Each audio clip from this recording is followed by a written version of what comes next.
Good morning, everyone. Good morning. Yeah, I like to hear that back. Good morning. Tracy's ready. I love it.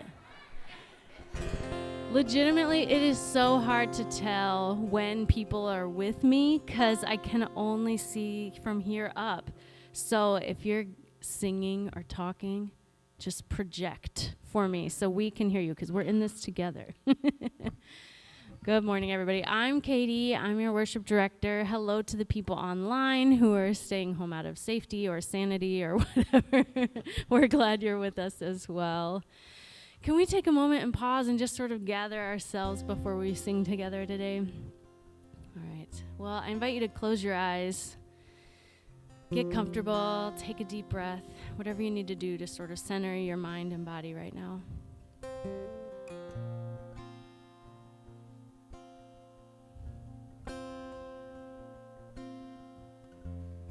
God, we're here. We recognize your presence with us always, and especially in this moment as we gather together. Whatever state we find ourselves in this morning as individuals or as a collective community, we know that it's fine and you welcome us as we are. Whether we had a great week and everything felt pretty normal, or whether it's just been exhausting and we're trudging along and we're wrestling with the difficult emotions of this season. Every time we breathe, we can remember that you're with us. And when we slow down enough and quiet down enough to hear our hearts beat, we find you at our center.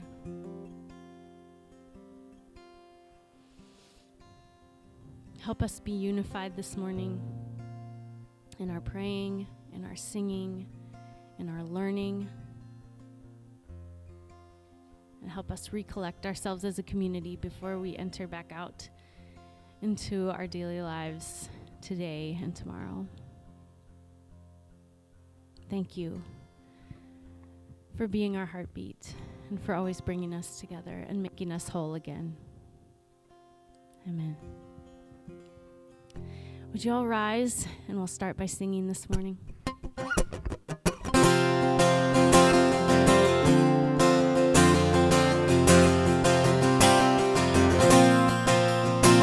Oh, Church of God, united to serve one common Lord, proclaim to all one message with hearts in glad accord. Christ ever goes before us, we follow day by day with strong and eager footsteps.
Amen. Thank you, Lucy. She said, that's good song. Y'all can have a seat.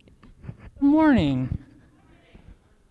I just had to, we ran into an issue with the live stream stuff. I was updating. I'm like, oh, shoot, the song's ending. It is great to be with you this morning. For those of you who are in room with us, it's great to have you present with us. For those of you who are joining us online, this is a weird time, right? Let's just acknowledge the weirdness of this time that we're in. And many of us are going to engage differently in these weird times. So we want to prioritize and say, you know what, weekly public worship in person is important. We want to celebrate that those of you who are in here with us today are in here with us today. However, if you are online with us, if you're like, you know what, I'm immunocompromised, or I need to limit my exposures, or I have kids who are unvaccinated, or it's still cold outside, it's not 25 below, but I don't know that I want to get outside into this winter. We want to acknowledge and celebrate that you're joining us online as well. It is great to be with you. With that, my name is Jordan, and I'm one of the worship leaders. If you look at your worship bulletin today, on the inside, there's an insert that you can sign in with us today. Also on the back, there's opportunities to get involved. You can feel free to read through those and check the boxes that you're interested in. And then this flyer can go in the basket on the back table near the lay is kind of where you picked these up. I often get questions about what makes us as a church unique. There's lots of different churches. What is it about the Grove, Cottage Grove, that is different? So 2 things. Number 1 is we take following Jesus seriously, but ourselves less so. So one of the things that we have kind of implemented here at the Grove, Cottage Grove is we're all in this pandemic, and we don't want to be. Can we agree on that, right? We want to go about this safely. Those of us who are in the room, we want to be together in person. And so one of the things that we have said is that on Sunday morning, anytime that you hear the word COVID, you are not...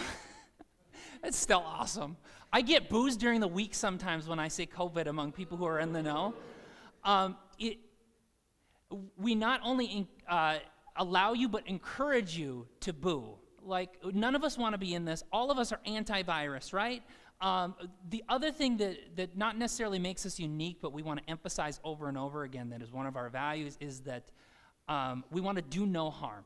So while we're in this space, we ask that everybody 2 years and older, make sure you're wearing a mask.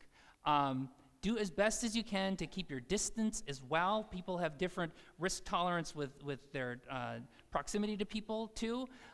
You'll actually see, we've been doing this for 2 years, right?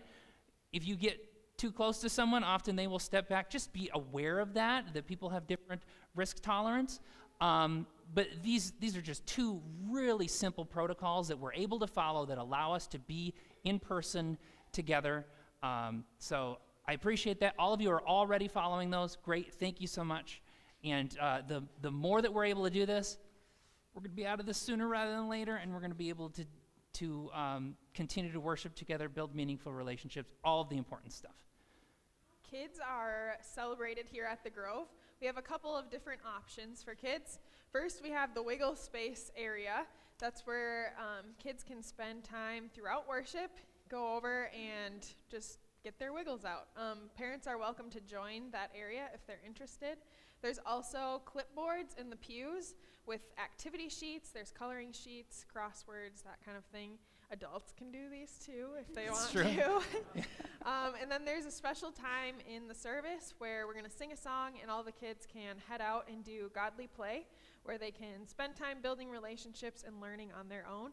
There's also nursery space, excuse me. There's also nursery space out in the commons as well if that's something that you're interested in.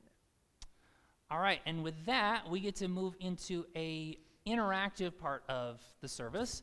I'll say it again. I've been saying it every week. I think it holds true. This is the introvert's least favorite part of the service, and the extrovert, like Katie's, favorite part of the service. It's about 4 minutes, which might feel like an eternity or not nearly long enough. This is a spot that we call our connection point. We're a new church, which means we are all new at this. You might be new in this room for the first time. Guess what? We're all new in this room, whether for the first time or we've been here a handful of times. And so building relationships with people, getting to know each other is an important thing. So one of the things we do, this connection point, is we have you stand up and talk to somebody near you, next to you, somebody you don't know, introduce yourself, and then have a single question that you can kind of discuss. Sometimes we go deep. Last week was a deeper question, and then sometimes we go more surface level that's easier to discuss. You don't have to think as deeply about. Today we're going to be talking about righteous anger. We're not going to talk about what makes you angry. Instead, I want you to discuss with somebody next to you, what is something that brings you joy? So an example for me, something that constantly always brings me joy is watching videos of baby pandas. Like Google baby panda videos, I will always be happy when I watch a baby panda video. Going down slides, trying to climb on people is awesome. What is something that brings you joy? So we've got a song that's about 4 minutes long. As soon as that song's done, we'll get back to all the other things related to worship. But go ahead, stand up, connect to somebody next to you. Again, be aware of distancing and all that, comfort level. Well, you've come to bring peace, to be love, to be nearer to us. So you've come to bring life, to be light, to shine brighter in us. So we know you will, God.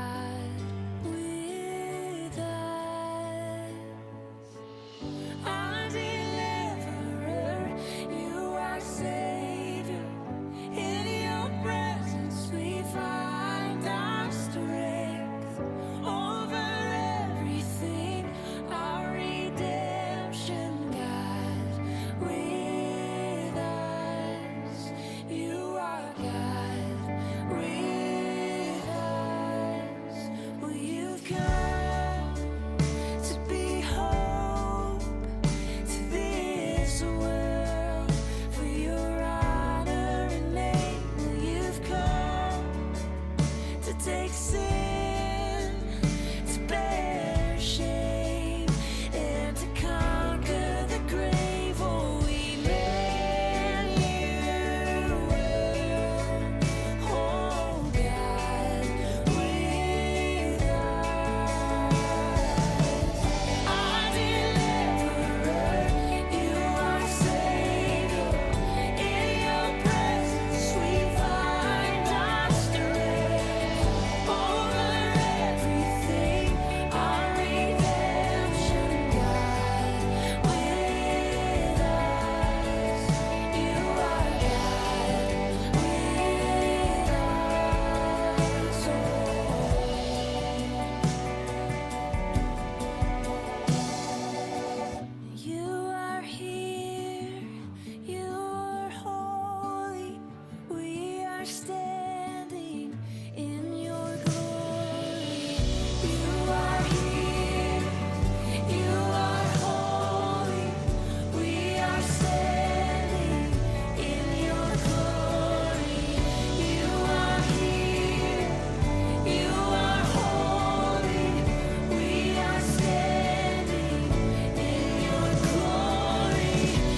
All right, come on back.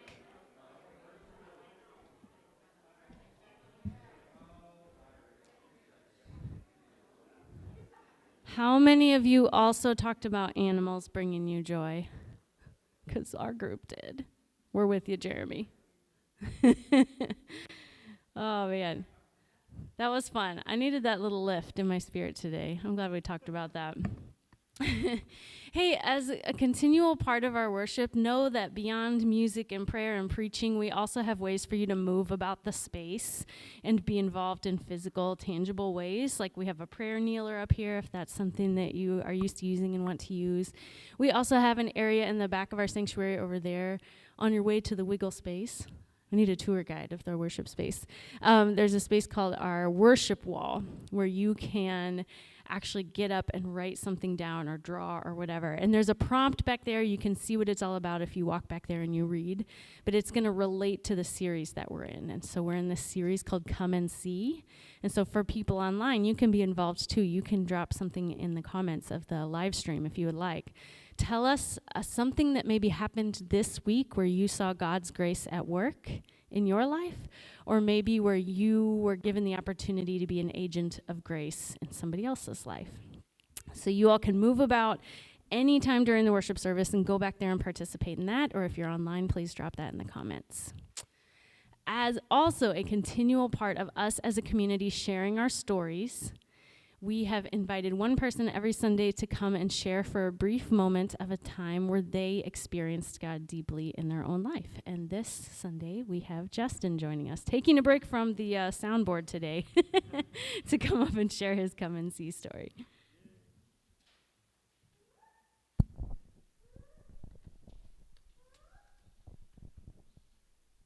No, I'm just using my phone so I don't forget what to say. So my story is when we went to Arizona this last year. It was where Jordan and I actually got engaged. But it was definitely, felt God's presence, just experiencing nature and his creation. So we drove through Sedona, and if anybody hasn't been to Sedona, highly recommend for how beautiful it was. Getting a cue from the sound tech to move left, okay. So Sedona was beautiful, but then we drove all the way to the Grand Canyon. At the Grand Canyon, when we walked up to the rim, it was just amazing seeing how picturesque the views were. We even said it looked fake, like how it just looked like it was in a book. When we hiked down in to the canyon, we hiked about 2 miles down, and then we actually got engaged there. But then on the walk back up, I got a text from a friend saying our board results were in, which I passed, and then that was just like seeing all this positive things come in such an amazing area is how I have experienced God's presence most recently. Thank you. All right, y'all stand and let's continue singing together.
There's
You turn shame into glory. You're the only one who can.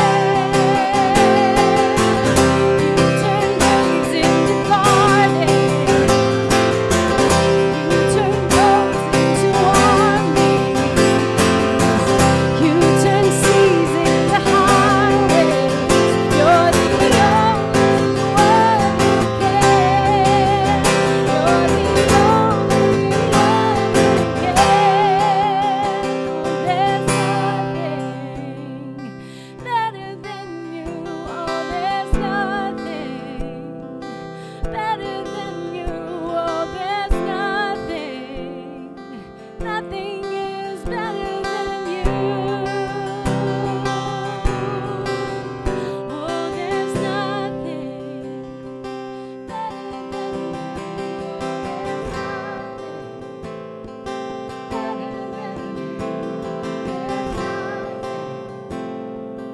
Nothing is better than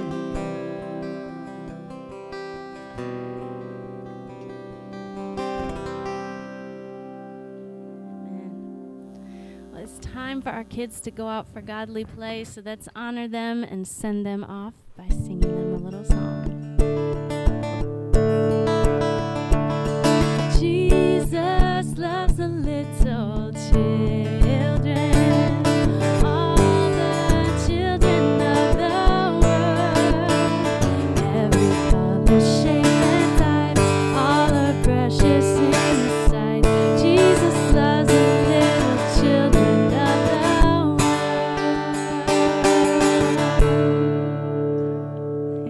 Great. Y'all can have a seat.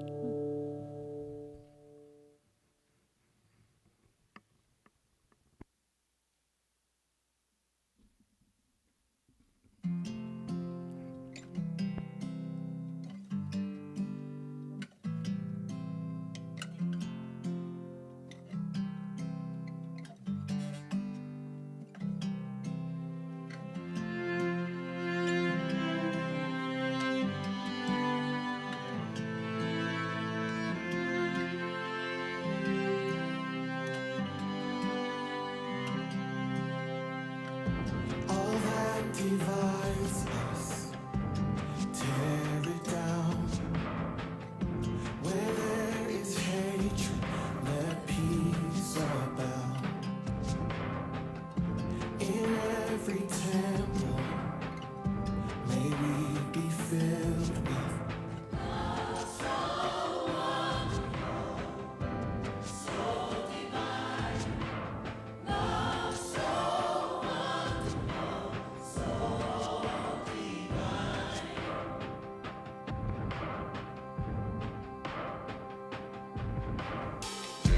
beyond our borders, beyond our creeds, to love our neighbors, the least of these.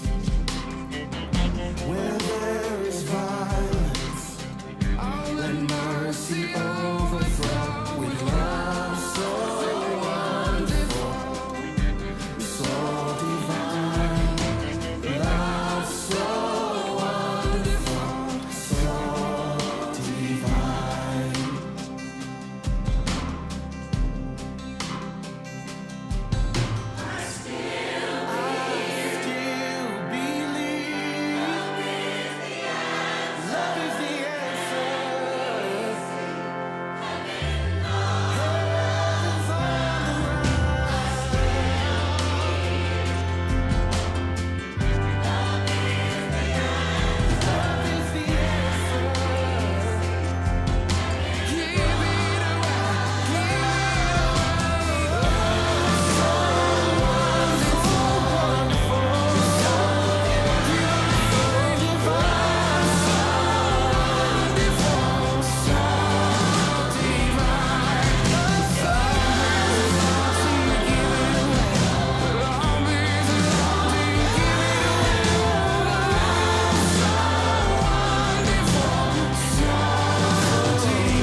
Transcend our systems, transcend our fears.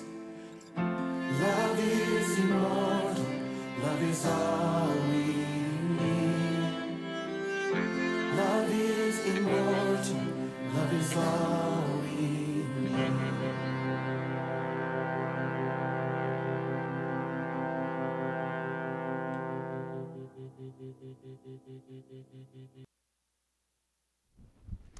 So you are probably aware that tomorrow is Martin Luther King Day. You might be aware of it because your kids are home from school.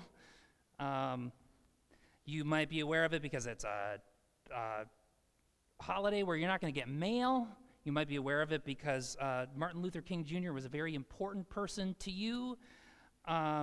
You're going to be aware of it because if you hop on social media tomorrow, you're going to be inundated with every brand in the country is going to be sharing some sort of quote. And it's probably going to be a quote from the I Have a Dream speech. It's going to be about love and how we ought to love everybody, these quotes and pictures of Martin Luther King Jr. And 54 years after his death, you can almost think that like this celebration of Martin Luther King, the man, and his ministry and the movement that he led is almost like inevitable. 54 years later, how could we not, there's lots of things that we can't agree on. How could we not all agree on the importance of Martin Luther King Jr., the man, his ministry, and the movement that he helped start, right? Just a few years ago, a polling company that does all sorts of polls did a public opinion poll on historical figures. And what they found was that Martin Luther King Jr. has a 90% approval rating. 90% of people can't agree on anything, but 90% of people in this poll in the country have said that they approved of Martin Luther King Jr. Honestly, I was surprised that it was only 90%, right? How could we not agree on this, on him? Well, the thing is, after 54 years, sometimes the way that we remember or the things that we want to remember of how history went down can change a little bit. And near the end of his life, just about the only thing that was inevitable with Martin Luther King's legacy was that he was maybe not going to be remembered and celebrated very well. See, after helping lead the push for voting rights, Martin Luther King Jr. then started getting into all of these other areas where he saw systemic injustice that needed to be addressed. Housing and poverty and eventually the Vietnam War. Again, you're going to see lots of quotes from Martin Luther King Jr. shared on Facebook and other social media tomorrow. My guess is you're not going to see some of these. I've got two quotes for you. This first one is from his book, Chaos or Community. Overwhelmingly, America is still struggling with the irresolution and contradictions. It has been sincere and even ardent in welcoming some change, but too quickly, apathy and disinterest rise to the surface when the next logical steps are to be taken. Laws are passed in a crisis mood after a Birmingham or a Selma, but no substantial fervor survives the formal signing of legislation. The recording of the law in itself is treated as the reality of the reform. Whew. How about this one? This is from a letter from Birmingham jail. I must make two honest confessions to you, my Christian and Jewish brothers. First, I must confess that over the last few years, I have been gravely disappointed with the white moderate. I have almost reached the regrettable conclusion that our great stumbling block in the stride towards freedom is not the White Citizens Council or the Ku Klux Klaner, but the white moderate who is more devoted to order than to justice, who prefers a negative peace, which is the absence of tension, to a positive peace, which is the presence of justice, who constantly says, I agree with you in the goal you seek, but I can't agree with your methods of direct action, who paternalistically feels that he can set the timetable for another man's freedom, who lives by the myth of time, and who constantly advises us to wait until a more convenient season. Shallow understanding from people of goodwill is more frustrating than absolute misunderstanding from people of ill will. Lukewarm acceptance is much more bewildering than outright rejection. Oh, those hit home. By the end of his life, what do you think Martin Luther King's approval rating was? Any guesses? 50? Lower. Lower. Higher than 13. 25%. 25% of the American public approved of Martin Luther King Jr. at the time of his death. That's something. You see, he alluded to it in those quotes there even. Many of the people who maybe agreed in principle with what he was trying to get at would have said, you know, you need to not talk so much about this, or you need to not talk so loudly about this. People were worried that he was going too far, that he was too radical, that he was too loud, that he was too angry. Maybe even too violent. Yeah, Martin Luther King Jr., too angry, too violent. To the point where only 25% of people approved with what he was doing. And yet, this didn't make him turn back from what he was doing. Instead, Martin Luther King Jr. knew something important, that often justice, often righteous indignation, righteous anger is actually a sign of and an extension of love. So that's what we're going to talk about today. As we have started this new church, as we've started this new year, we have also started a new series, which we're calling Come and See. We are looking at the book of John in the New Testament. John is one of the 4 biographies about the life of Jesus that we have in our Bibles. And John is really focused in on what the experience of Jesus is like. While the other biographers may have said, here are the things that you need to know about Jesus, these are the facts as we see them, John was more saying, what does it feel like to be around this Jesus? What does this tell us about God and how we ought to then live in the world? And I couldn't help but thinking, as I was reading this story that we're going to talk about today, this past week, that Jesus would have had terrible approval ratings. Again, 2,000 years later, we all love Jesus. Even if you're not a Christian, most people love Jesus and love what he was about. And we often view Jesus exclusively through this lens of love and acceptance. Turn the other cheek, right? You get hit on one cheek, turn the other cheek, and you take it there as well.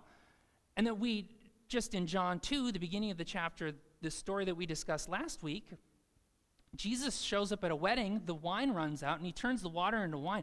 Who is going to disapprove of the guy who brings wine to the party? Right? He'd probably get a 90% approval rating. Well, then he goes straight from being the guy who brings wine to the party to pulling stunts like this one. Immediately after this story of turning water into wine, we hear this. After this, he went down to Capernaum with his mother and brothers and his disciples. And they stayed there a few days. Now the Jewish feast of Passover was near, so Jesus went up to Jerusalem.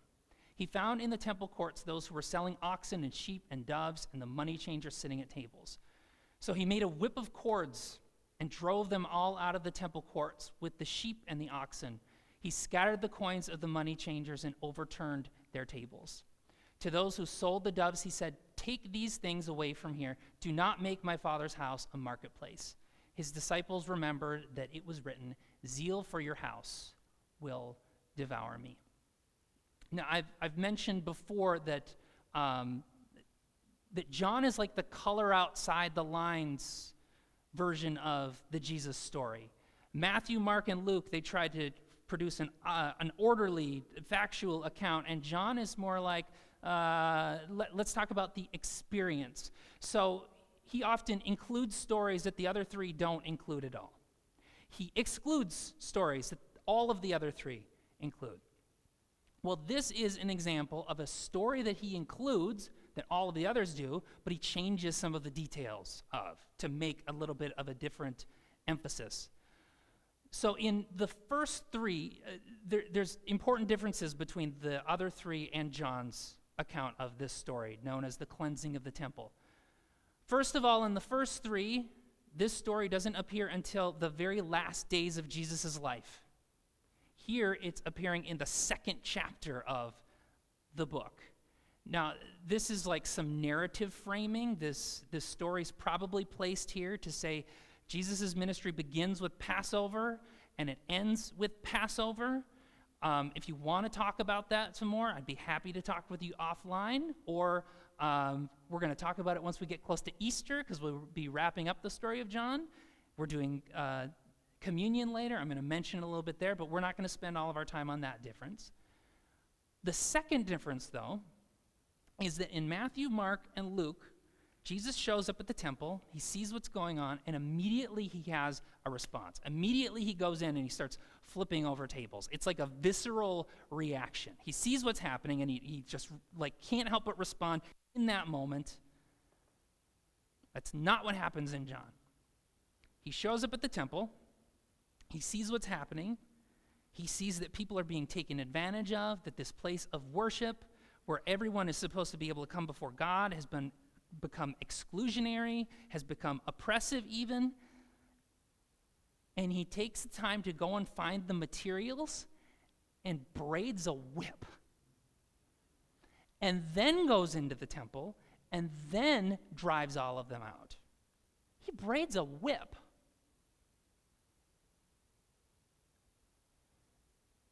This might seem like it is contradictory to this other picture of Jesus that we have.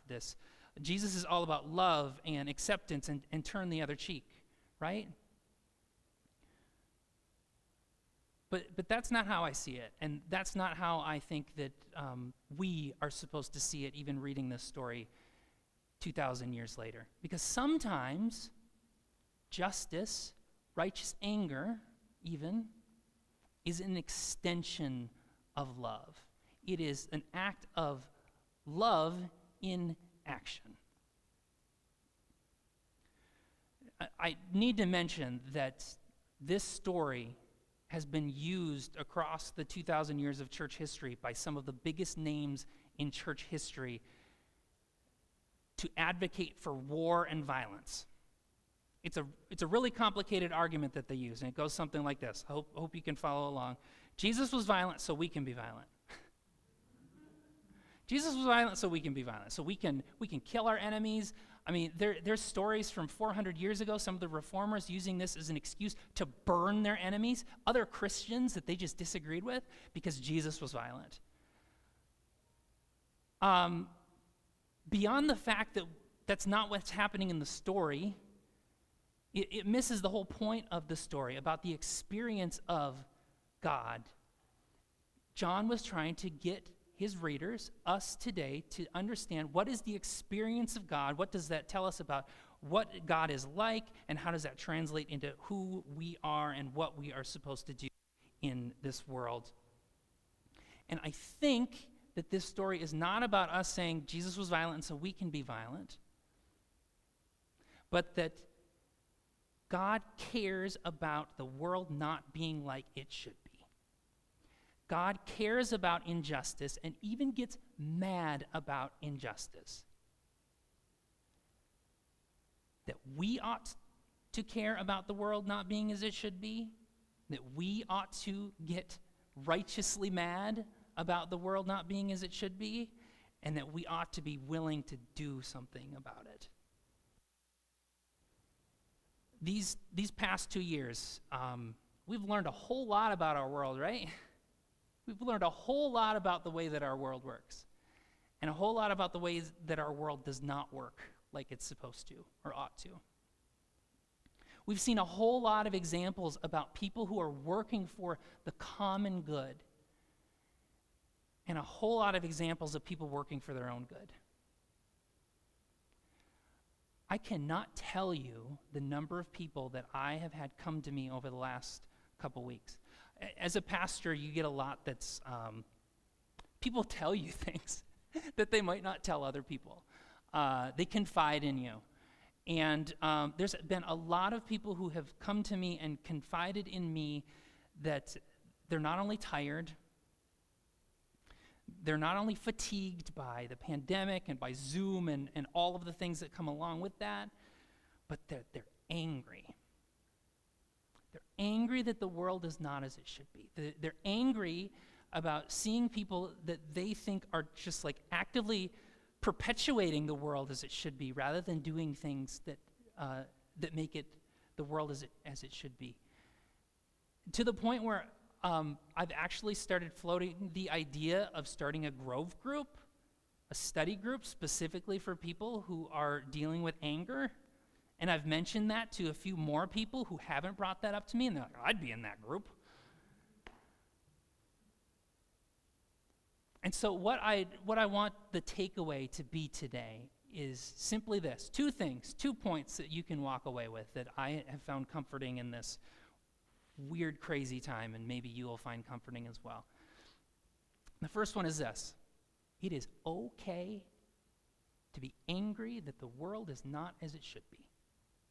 It is even holy and Jesus-like to be angry that the world is not as it should be.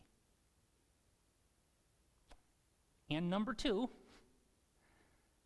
if you find yourself in that situation where you see these injustices going on, where you see that the world is not working as it should, try to find some way to do something constructive with it. Here at the Grove, the way that we talk about pursuing justice and making our communities and our world an even better place to live is the idea of cultivating the common good. Cultivation. How many of you have ever planted anything? One of the things about cultivation is that it does not happen like that, right? Cultivation takes time, and it takes work, and it takes creativity, it takes attention. It often takes other people. I mean, if the job is big enough, you are not able to do it on your own. You have to invite other people into that process as well. The same is true as cultivating the common good, cultivating a just world and a just community. I'll also say that not everything works in every situation for every person for all time. So my guess is that you braiding a whip and going somewhere where you're seeing an injustice is not going to work very well. I am not advocating that. Everybody online watching as well, I'm not advocating you go out and braid a whip. Another thing that's probably not the most effective is reflected in this cartoon, which I stumbled upon in the last couple of years. Are you coming to bed? I can't. This is important. What? Someone is wrong on the internet. You're probably not going to succeed in cultivating the common good by yelling at people on the internet. But there are plenty of ways, endless ways, where if you are passionate about a thing, about an injustice, about a way that you see the world not working as it should, where you can contribute. I mean, just here at the Grove, if you care about climate justice, we have a team for that. If you care about LGBTQ issues, we have a team for that. If you care about food insecurity in this community, we have a team that works with community partners on making sure that people are fed. If you care about the school right next door, we're continuing to have conversations with the school right next door about how we can support their students, how we can support their teachers for dealing with, right now, the world not as it should be. If you have another idea about this thing where you're like, the world is not as it should be, I'm passionate about this thing, I think other people might be passionate about it too, bring it up, let's figure out how to go and tackle that together. So be encouraged. If you see the world is not as it should be and it makes you angry, it is okay. And figure out a way to start doing something about it, to be cultivating the common good. And in the process, who knows, you might just be the conduit of a love that is in action. This is the way of Martin Luther King Jr., and this is the way of Jesus. In just a moment, we're going to move into a time of communion, but before we do that, as like my closing prayer, I'm actually going to read from this passage in Psalm 69. This is the passage that Jesus' followers, when they see him clearing the temple, they're like, this is what he was talking about. This is what he was doing. And it's a call by the psalmist for God to act, to do something about the oppression that he was seeing. So you're welcome to read it with me, or you're welcome to close your eyes, bow your head, whatever you need to do to receive it. But this is from Psalm 69. Deliver me, O God, for the waters has reached my neck. I sink into the deep mire where there is no solid ground. I am in deep water and the current overpowers me. I am exhausted from shouting for help. My throat is sore. My eyes grow tired of looking for my God. Those who hate me without cause are more numerous than the hairs of my head.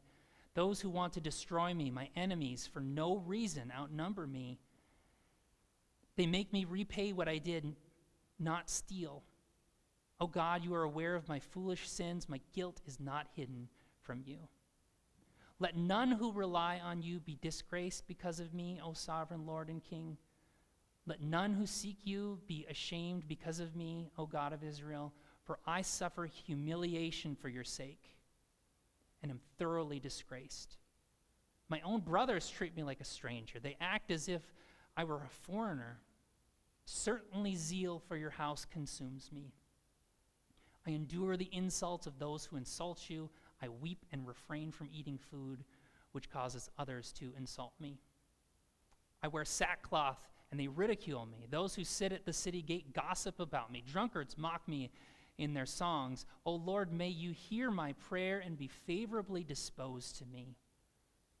O God, because of your great loyal love, answer me with your faithful deliverance. Rescue me from the mud. Don't let me sink. Deliver me from those who hate me, from the deep water. Don't let the current overpower me. Don't let the deep swallow me up. Don't let the pit devour me. Answer me, O Lord, for your loyal love is good. Because of your great compassion, turn toward me. Do not ignore your servant, for I am in trouble. Answer me right away. Come near me and redeem me because of my enemies. Rescue me. You know how I am insulted, humiliated, and disgraced. You can see all of my enemies. Their insults are painful and make me lose heart. I look for sympathy but receive none, for comforters but find none. They put bitter poison into my food and quench my thirst. They give me vinegar to drink.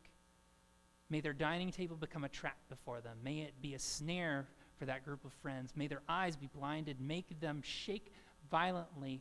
Pour out your judgment on them. May your raging anger overtake them. May their camp become desolate, their tents uninhabited, for they harass the one whom you discipline. They spread the news about the suffering of those who you punish. Hold them accountable for all their sins. Do not vindicate them. May their names be deleted from the scroll of the living. Do not let their names be listed with the godly. I'm oppressed and suffering. O God, deliver and protect me. I will sing praises to God's name. I will magnify him as I give him thanks.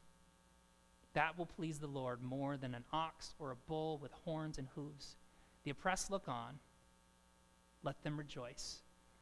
You who seek God, may you be encouraged, for the Lord listens to the needy. He does not despise his captive people. Let the heavens and the earth praise him, along with the seas and everything that swims in them. For God will deliver Zion and rebuild the cities of Judah, and his people will again live in them and possess Zion. The descendants of his servants will inherit it, and those who are loyal to him will live in it. So we now move into a time of communion.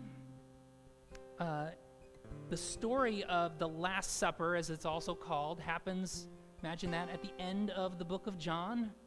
It is the second bookend. There's the Passover that happens at the beginning that we just talked about, and another Passover that happens at the end. The Passover was this celebration, this retelling of this miraculous act in the history of the people of God, where God saw the oppression that they were experiencing, and he did something about it. He set them free with the idea that they would be ones who set people free as well.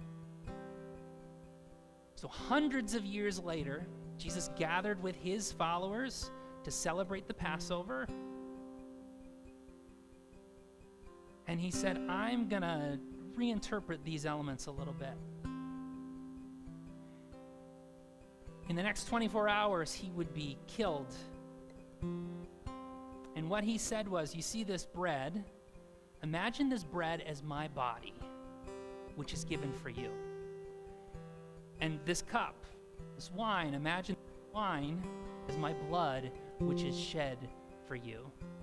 And in this act, what is happening is I am becoming that lamb that was sacrificed on the Passover. It is my blood, which we put over the doorpost of the universe. It's that God sees what is happening and is doing something about it in me. So whenever you celebrate this meal, remember that. Hold on to that truth. So in just a moment, I'm going to invite all of you to come forward in these COVID times. We don't have a cup and actual bread. We have these single servings. So as you come forward, I'll have Jordan come up here as well. You can come down either aisle. We'll hand you one of these, say a quick blessing over you, and then you can return to your seats. There's a film on the top. You remove the film. That has a little wafer in it, a gluten-free wafer. Then you can remove the second film, and that has the grape juice in it as well. At the Grove, we invite all of you to come. You do not have to be a member of this church. You don't have to be a part of this denomination. You do not have to have it all figured out. Because one of the best ways, the best way to experience the grace of God is to actually experience it. So with that, I will invite you to come.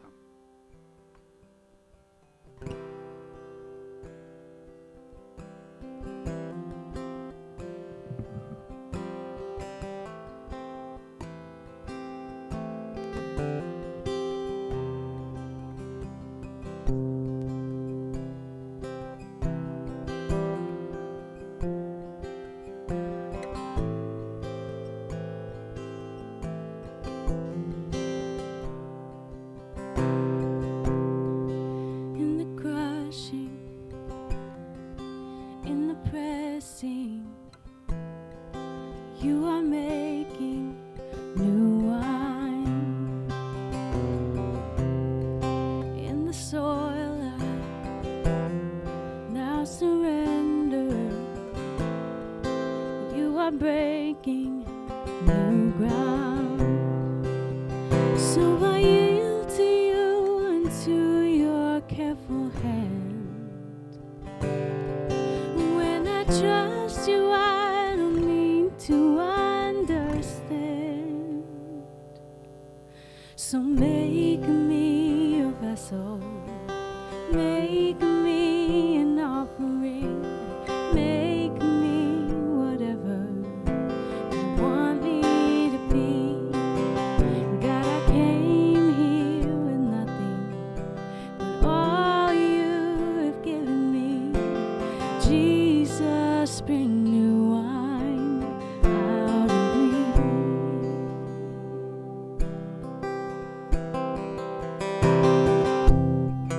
In the crushing,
right, we have a couple of announcements for you today. These can also be found on the back of your little handout that we gave you. The first one is Blizzard Beach Bash. Next Saturday, January 22nd, from 1 to 3 o'clock, hence the lays. We are going to be having a Blizzard Beach Bash, guaranteed mosquito-free event, outside here at the Grove. So feel free to invite all of your neighbors, friends. It's going to be a lot of fun. We're going to be doing outdoor activities, summery stuff, because we're all missing summer at this point in the year. And so it'll be a good encouragement for us to push through the last little bit of winter. So feel free to invite people to that. Also, please get involved. You all have gifts and talents and things that can be used here at the Grove. There's lots of different opportunities, different teams and things that you can be a part of to help make the Grove Cottage Grove a piece of you and a piece of this community. And then lastly, if you're interested in joining Grove groups, there's lots of different opportunities for that. There's ongoing groups that kind of meet once a month or whatever's kind of discovered throughout that group. There's study groups where you study a specific topic, and then there's also interest groups where you find something that you're interested in and study that together. So Take Jesus seriously and yourself less so, right? We're super excited about this Blizzard Beach Bash event. Our Community Connects team comes up with amazing ideas, unique events, and then they also had the forethought to say, January is going to be really cold, but I wonder what the COVID situation is going to be. Maybe we should do an outside event. We're like, I don't know. Now it seems brilliant. So we're super excited about that, and we're dressed up for the occasion. I just want to say thank you again for watching online. We've got people watching online and engaging with us online. Justin and I are going back and forth chatting. Those of you who came and prioritized being here in person, thank you for being here. It makes a huge difference to be able to do this together. A couple quick things before we wrap up because it is 11 o'clock. The first one is giving. Any gift that is given to Cottage Grove, to the Grove Cottage Grove, goes directly back to our ministry here in Cottage Grove. And on top of that, we are a part of a conference that matches every dollar that's given. So any dollar that is given to the Grove Cottage Grove eventually gets matched and literally multiplied to expand the impact of growing goodness here in Cottage Grove.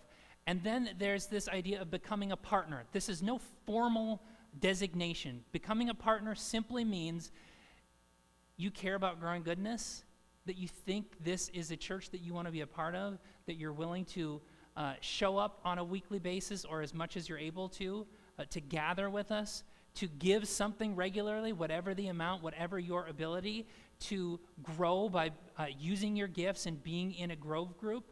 And then you get, this is an inside joke. The fourth one might be that you get out of it. You get to do it alongside of us and get to grow goodness with us in Cottage Grove. If you're interested in that conversation about what it might be for you to be a partner, let me know. If you're interested in any of those things, any of these things, including Grove groups, maybe a Grove group around anger, that's what that insert is for. So as we go out, there's going to be a basket back there where you can drop in your insert and you can let us know you're here and then designate those things that you're wanting to hear more about. Okay. With that, I'm going to have you stand, and as you are able, and extend your hands to receive the blessing, and then we're going to go out after the blessing to that song that we heard earlier on the video. This closing blessing comes from Martin Luther King Jr. and his book, Chaos or Community. These are revolutionary times. All over the globe, men are revolting against old systems of exploitation and oppression. Out of the wombs of a frail world, new systems of justice are equally being born. We are now faced with the fact that tomorrow is today. We are confronted with the fierce urgency of now. In this unfolding conundrum of life and history, there is such a thing as being too late. Procrastination is still the thief of time. Life often leaves us standing bare, naked, and dejected with a lost opportunity. The tide in the affairs of men does not remain at the flood. It ebbs. We may cry out desperately for time to pause in her passage, but time is deaf to every plea and rushes on. Over the bleached bones and jumbled residues of numerous civilizations are written the pathetic words, "Too late." There's an invisible book of life that faithfully records our vigilance or our neglect. The moving fingers writes, and having writ moves on. We still have a choice today. Nonviolent coexistence or violent co-annihilation. This may well be mankind's last chance to choose between chaos and community. May we choose community. May we choose love in action. Let it be so.